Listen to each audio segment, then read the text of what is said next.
Hello children, welcome to VKSS Physics Clinic. Today we are going to commence an interesting chapter. In fact, we completed elasticity, which is mechanical properties of solids, and now in this chapter we are going to discuss mechanical properties of fluids. Okay. Now we need to understand what exactly is a fluid. So children, a fluid is anything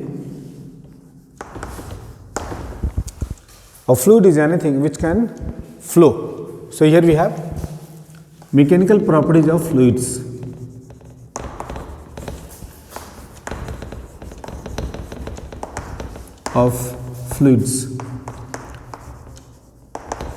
Children will understand what exactly are fluids. Fluids actually are substances which move when external force is applied to them, right? We can also define a substance which flows under the influence of external force is called a fluid. When you talk about fluids, then actually children can classify them into two categories. One is called liquid and the other is gas, because both show similar properties, both move under the influence of an external force. Now when I am talking about a liquid again can be classified into two categories: a liquid which is incompressible. A liquid which is incompressible is called ideal liquid, and gases, to we know, are always compressible. Clear? Study of properties of fluids is done under a subject that is called fluid mechanics. Fluid mechanics. Okay. Fluid mechanics, children, can be classified into two parts. A fluid, when no force is applied on it, may remain stationary. Like in case of gases, you don't have to apply an external force. The moment you let them loose, they will start moving. Fluid mechanics will consist of two parts. One is hydrostatics and the other one is hydrodynamics.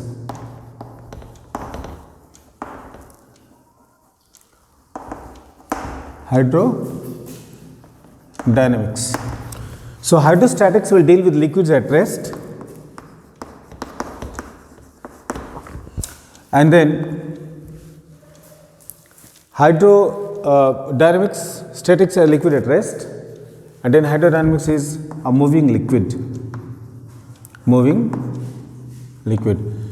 When a liquid moves, it has got many special properties associated with it that will be studying under hydrodynamics or fluid dynamics, fluid statics or hydrostatics. Clear? Now we will understand what exactly are the properties which a liquid has when it is not moving. Okay? So we will be seeing properties of liquid at rest. Okay, children? So we will see certain properties of liquids. Properties of liquids at rest, or properties of fluids at rest. Now, a very important property of liquid at rest is liquid pressure. And children, liquid pressure or fluid pressure is a special property of every fluid. Now you see, the first example of the liquid pressure or the fluid pressure is atmospheric pressure, which we experience every single day. Atmospheric pressure. You see, Earth is surrounded by layers of gases which comprises of Earth's atmosphere, right? Now these gases, if you look over a short distance, do not appear to be having any weight. But when you look at Earth's atmosphere as a whole, this is Earth, and Earth is surrounded by different layers. These are layers. Now these layers are made up of matter particles, and these matter particles will have a certain weight. By the virtue of gravity, each particle is pulled towards Earth, and therefore the whole air column which is surrounding Earth in its atmosphere has a certain weight, and by the virtue of its weight, it applies a pressure on Earth. And calculation tell us that if I consider an area which is 1 meter square, then on 1 meter square area of Earth, the atmosphere applies a pressure which is equal to 1.01 into 10 to the power 5 Newton per meter square. Meaning, if I take area as 1 meter square, then it compresses Earth with a force of these many newtons. Can you imagine? It's almost 100,000 newtons, more than 10,000 kilogram of weight we all are carrying on 1 meter square area of the surface on Earth, normal force. Clear? So Earth's atmosphere applies a pressure on it, on Earth, is called what? Atmospheric pressure. We denote it by Pa, or also denote by what? P naught.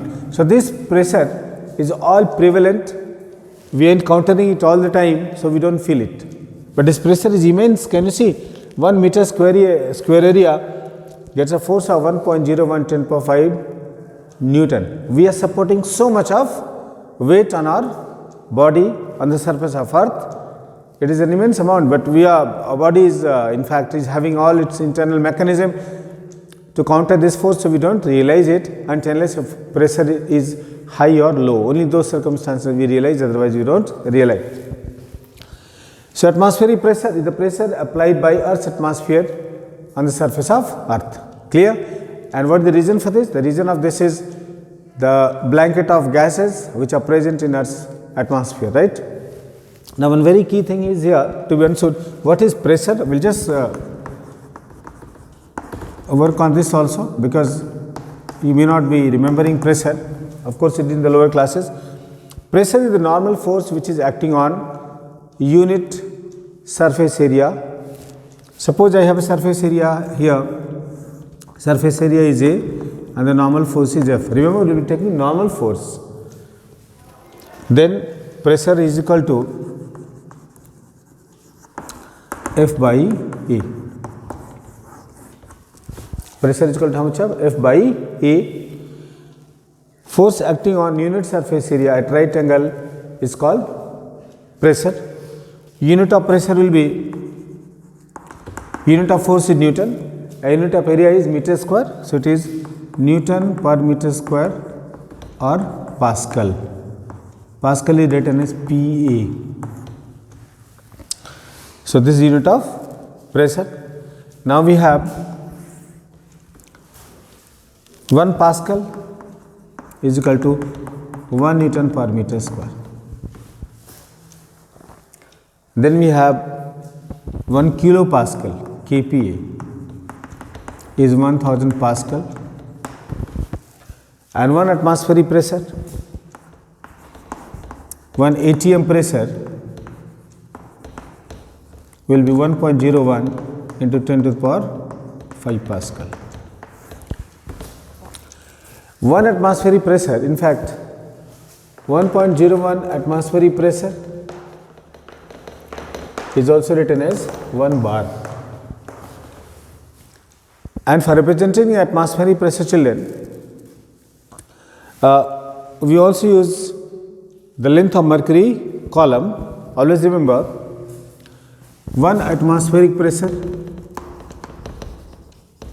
we will apply the same pressure as 76 centimeter of mercury column, Hg column, or 760 millimeter of mercury column. This should be remembered by you, that 1 atmosphere pressure is equivalent to the pressure applied by 76 centimeter mercury column or 760 millimeter of mercury column. Now, there is another unit. Pressure applied by 1 millimeter of mercury column is called 1 torr. There was Italian scientist Torricelli. He studied this phenomenon and the unit is named after him. Here you have to remember 1 mm of mercury is equivalent to 1 torr pressure. Torr represents Torricelli. So, we can also say that 1 atmospheric pressure is 760 torr. So, you can remember here 1 atmospheric pressure is equal to 760 torr. So, we saw atmospheric pressure. We also saw the definition of pressure. It is perpendicular force acting on unit surface area of body. Clear? Now, once you understand the pressure, then there is another term that will be understanding as well, called upthrust. Okay, children, now I will be doing what is upthrust. Upthrust is another important term. What is upthrust? You see, if you take a block of wood and you try to push it inside water, you will see that it will not be easy. You will be encountering water, force of water, right?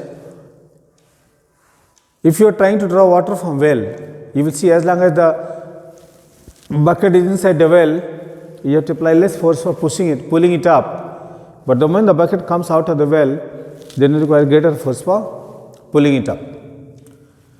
Any object which floats on water, you swim on water, you see a ship floating on water, all these phenomena happen because of the physical property of a liquid that we call upthrust. So, what is upthrust? Upthrust is the normal force acting on a body. What is upthrust? Normal force acting on a body. We will be defining, is called upthrust. So, every fluid has got this beautiful property. It is inherent natural property of the fluid to apply an upward force is called upthrust. Clear? Now, how will you calculate upthrust, children? See, suppose you have a container out here and is filled with the liquid, and suppose this is an object which is kept in the liquid.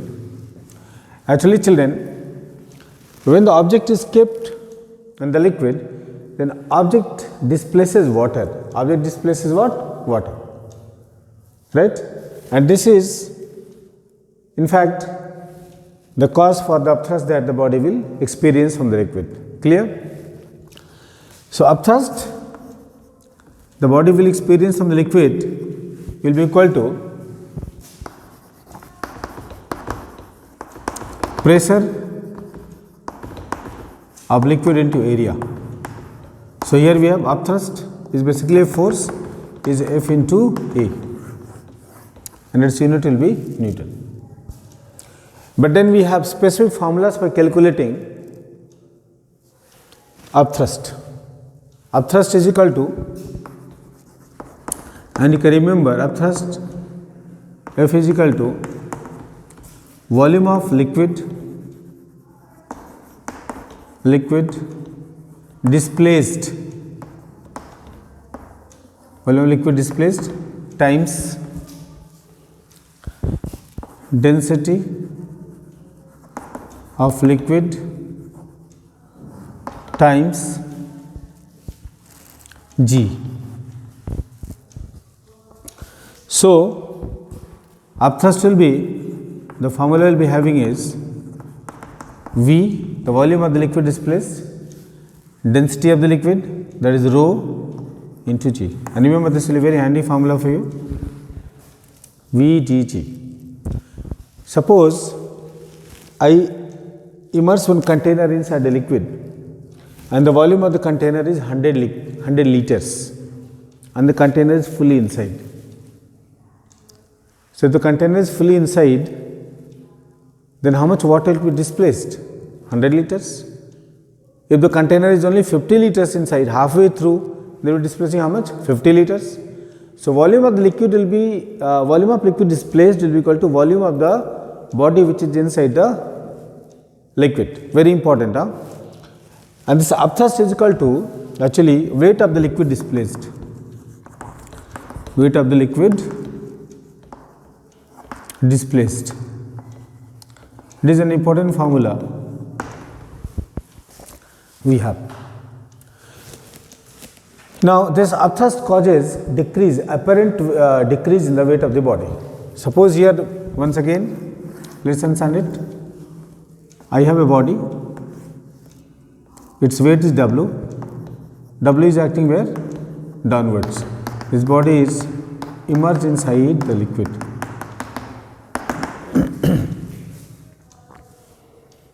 Now, upthrust is acting where? In the upward direction. This is how the upthrust will act, upwards. Upthrust will be trying to push the body upwards and the weight is acting where? Downwards. So, what will be apparent weight of the body in the liquid? Apparent weight of the body in liquid, this apparent weight will be W dash will be equal to W minus U. And U is what?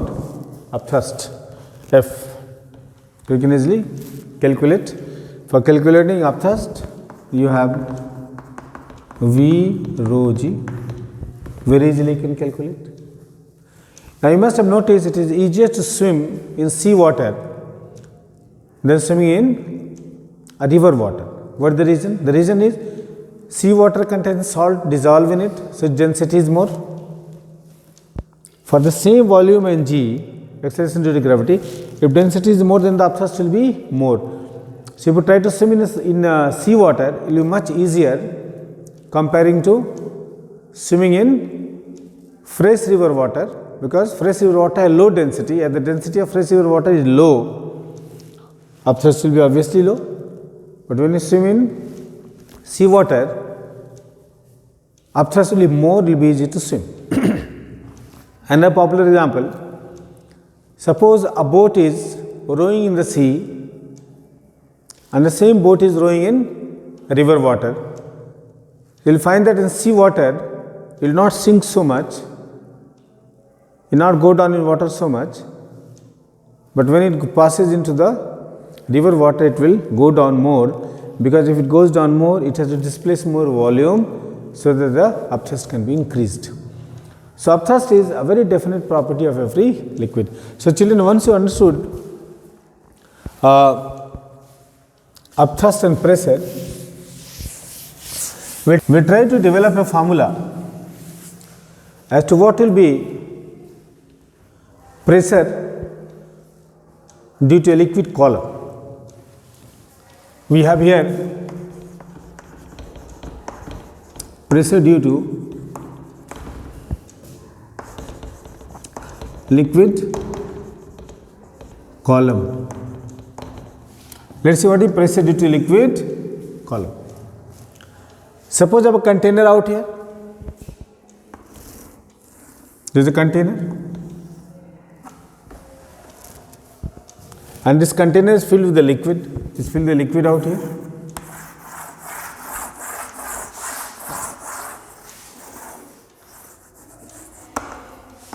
Now, suppose the liquid is filled up to height h, and area of cross section of the container is A.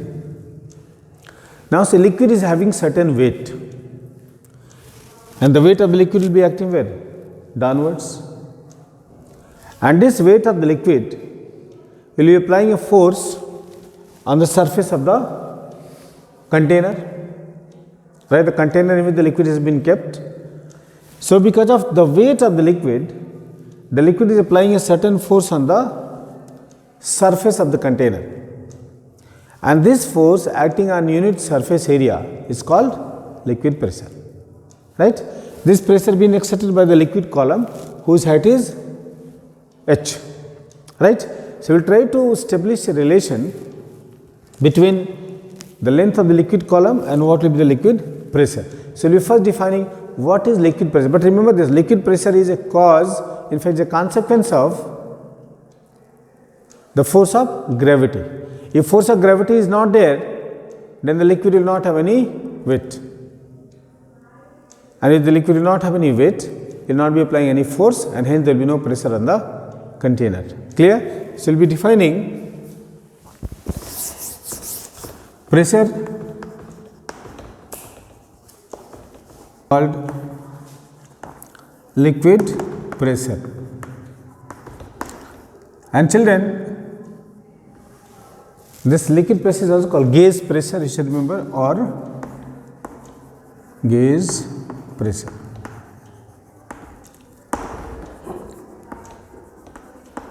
Pressure applied by this liquid column on the surface called gauge pressure. Now, we will be making certain assumptions, like we will say, let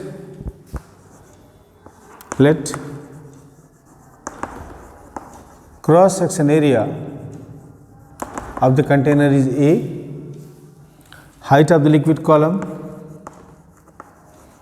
height of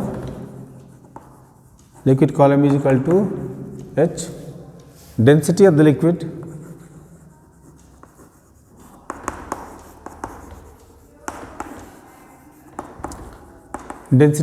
is rho, and of course, acceleration due to gravity is g.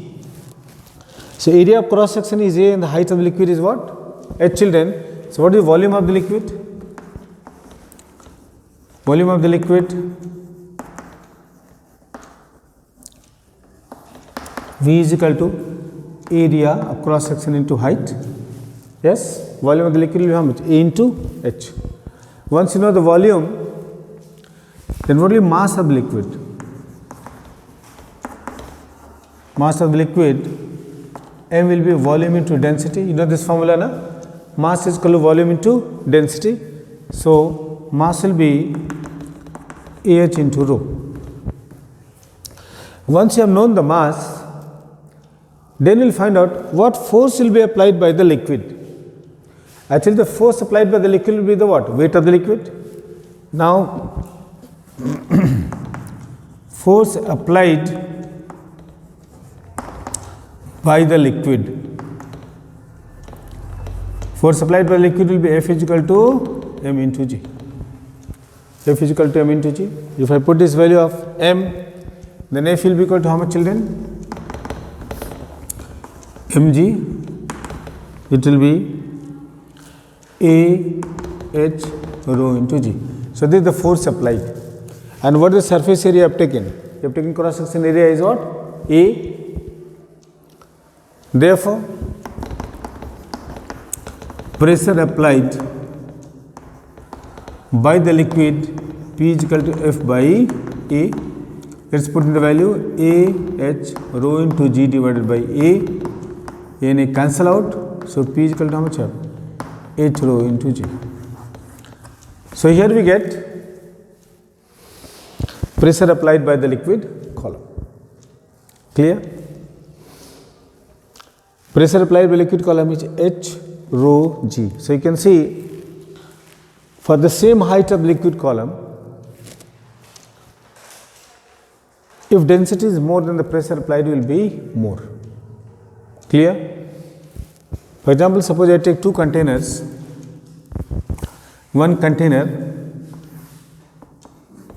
are two tubes.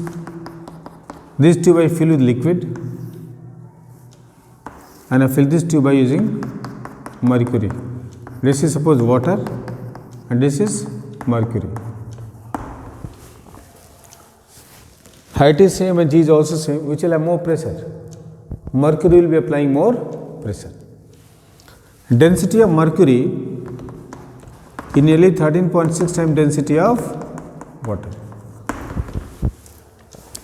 See, pressure of this column is P, then pressure at this column is what?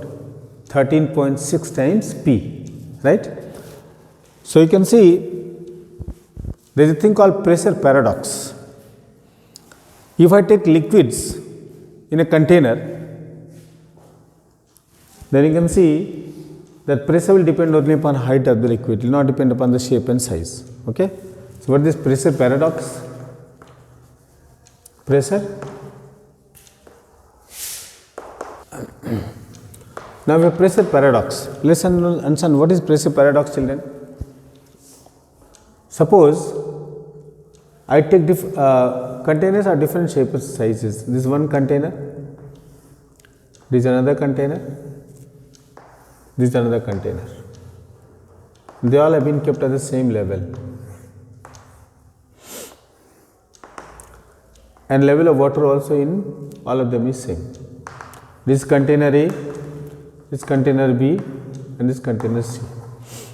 They all are filled with water. And the question is, in which container will the pressure be maximum? The answer is pressure will be same. Because pressure is not depending upon the shape and size, it is only depending upon height. So if the liquid is same, density is same, height is shown to be same, G is also same. So pressure P will be equal to PA will be equal to PB is equal to PC. The reason is pressure is independent of shape and size of the container. It only depends upon the height of liquid in the container. Clear? And this is also known as pressure paradox. Okay? So when what is pressure paradox? Once you have done this, children,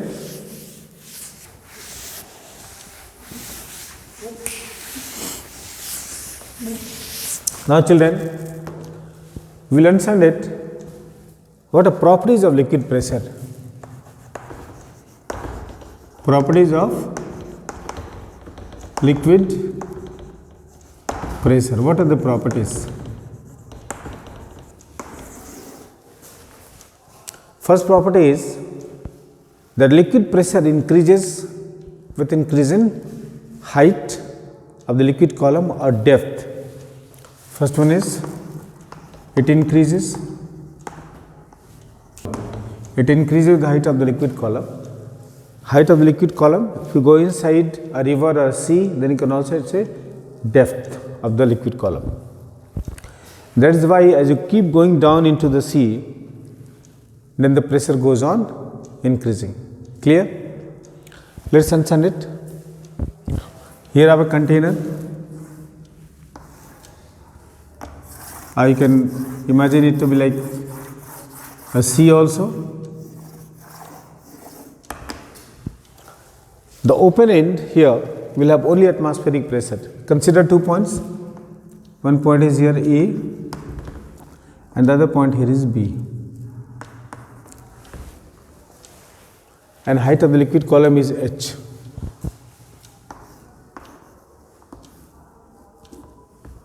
Height of the liquid column is H. So pressure at A will be only the atmospheric pressure because there is no liquid above. So pressure at A will be equal to atmospheric pressure, that is P naught. But when you go to point B, which is at the bottom of the container, then pressure at B will be equal to atmospheric pressure plus H rho G. It is precisely because of this point that as you keep going into the sea or river, then you are getting more gauge pressure. And this gauge pressure become a problem, and as a consequence of this, a diver will not be allowed to go below a certain depth because the pressure will become so much that what will happen? His veins will burst and he will die. He cannot take the pressure anymore. So pressure keeps on increasing. At the bottom it is P naught plus H rho G, and this is what? Gauge pressure. PB minus PA is H rho G, and what do we call it, children? Gauge pressure. Clear? So pressure of liquid increases with increase in the height, and number 2, it increases with increase in density, increase in density of the liquid. Like I told you, mercury has its density 13.6 times the density of water. So if I take two columns or two tubes, one is filled with water, the other is filled with mercury. Mercury will be much what? Having much higher pressure because of greater density. And then G we will not say, because we will assume that G is same at a given place. But if you take two tubes filled with the liquid and measure the pressure at the north pole, and again measure the pressure at equator, at the pole it will be more, because the G will be more at the poles, right? We will not be writing that. The third one is pressure at all is same. Let us try to understand this point. Suppose a liquid is kept in this container and I draw an imaginary surface out here. I have drawn a surface here. Now if I consider number of points at this surface here, 1, 2, 3, 4, I will go on and on. So all the points in this plane will have same pressure. So pressure at all the points of liquid in a plane is same. Now third one is, fourth one, let us see. If I consider point x here, then all the points which are in close vicinity, like all these points, they will have nearly same pressure. Of course, the one below is, which is located below will have more than the one which is located above, but will be more or less what? Same. Clear? So pressure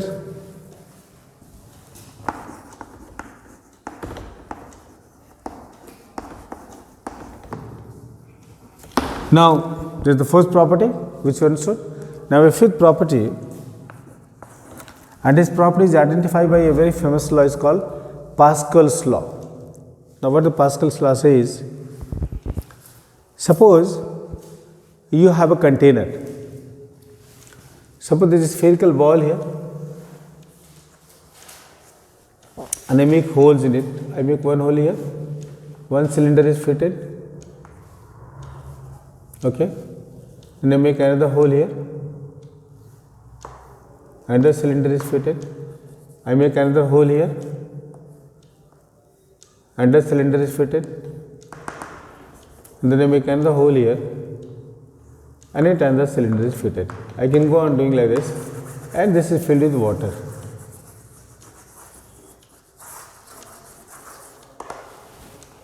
Okay, this is cross section area A, this is 1, this is 2, this is 3, and this is 4.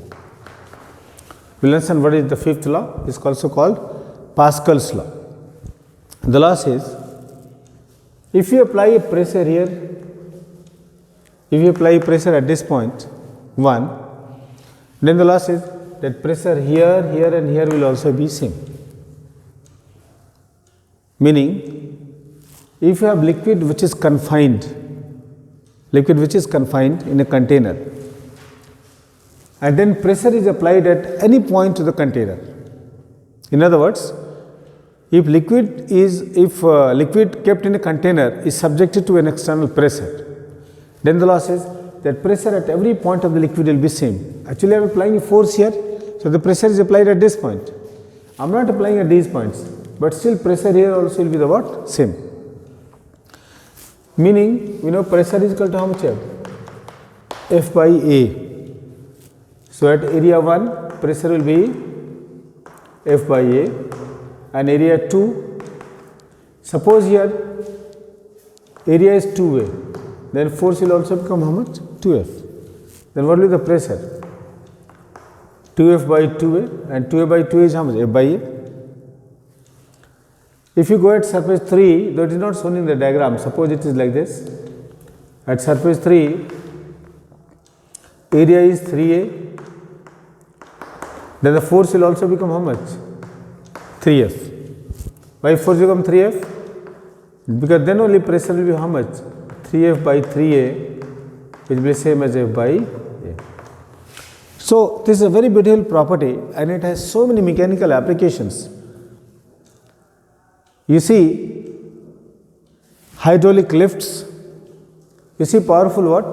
JCVs, lifting devices, pressing devices like hydraulic lift, hydraulic press, hydraulic brakes, they all work on the what? Same principle.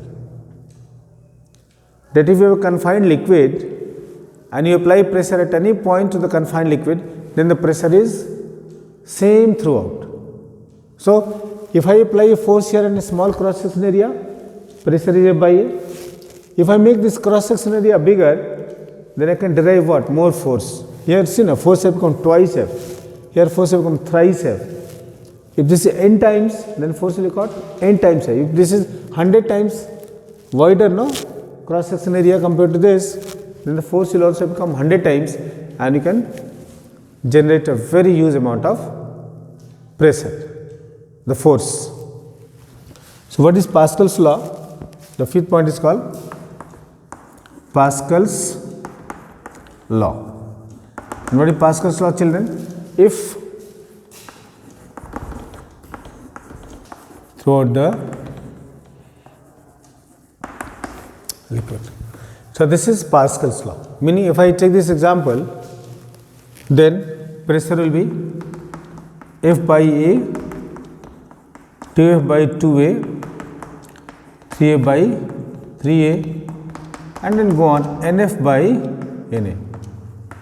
Now what does it mean? It means if I increase the cross section area, I can increase the force also. That's why you see in a JCB machine, a driving pulling a small lever, another end he can lift a rock. Same thing.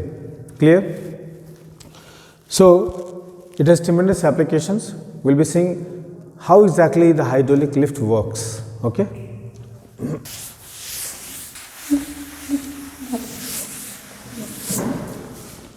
Now children, we'll be understanding the principle of hydraulic lift.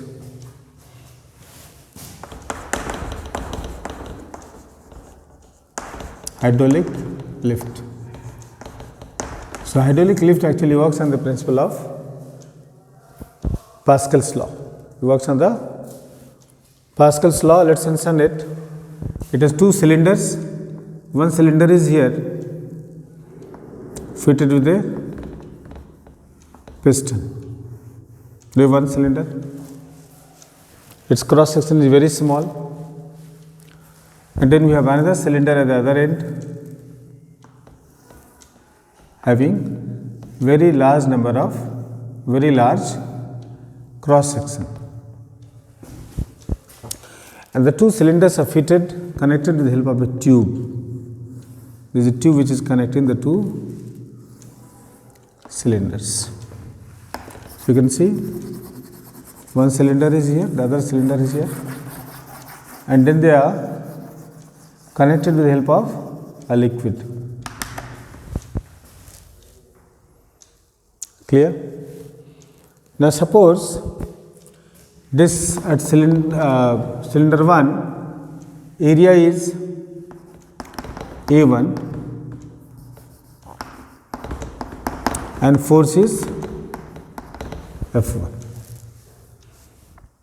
Now at the other end, suppose F is F2 and area is A2. Clear? Now using Pascal's law, if I use Pascal's law, children, I will be getting P1 is equal to P2. So F1 by A1 is equal to F2 by A2. If we solve it, then F2 will be equal to F1 into what? A2 by A1.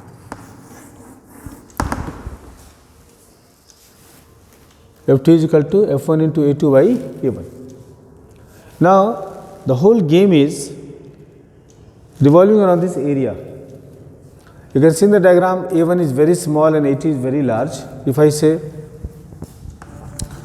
if A2 is n times A1, A2 is n times A1, Then how much A2 by A1? A2 by A1 is equal to n. If I put A2 by A1 is equal to n out here, then F2 will be F1 into n, or F2 is equal to n times A1. This is the beautiful consequence of Pascal's law. For example, suppose I say suppose A1 is equal to 10 centimeter square, very small cross section, and A2 is equal to 10,000 centimeter square. If I put this value out here, then n will be A2 by A1, which will be 10 to the power 4 by 10 or 1000. N becomes how much? 10,000. If I use this equation, then F2 becomes 1000 times F1. Why? F2 is equal to n times F1. This is the effort end and this is the load end. Right? Effort is F1 and the load is F2. F2 is 1000 times F1. That means, suppose if F1 becomes 10 Newton, then F2 will become how much? 10,000 Newton. Means if you simply pick up a 1 kilogram jar and keep it here, then it can lift 1000 at the other end. Means it can lift almost what? An ambassador car at the other end. You understand it? So, this is a beautiful application, children. So, go through this entire discussion in detail. Okay? Alright, thank you.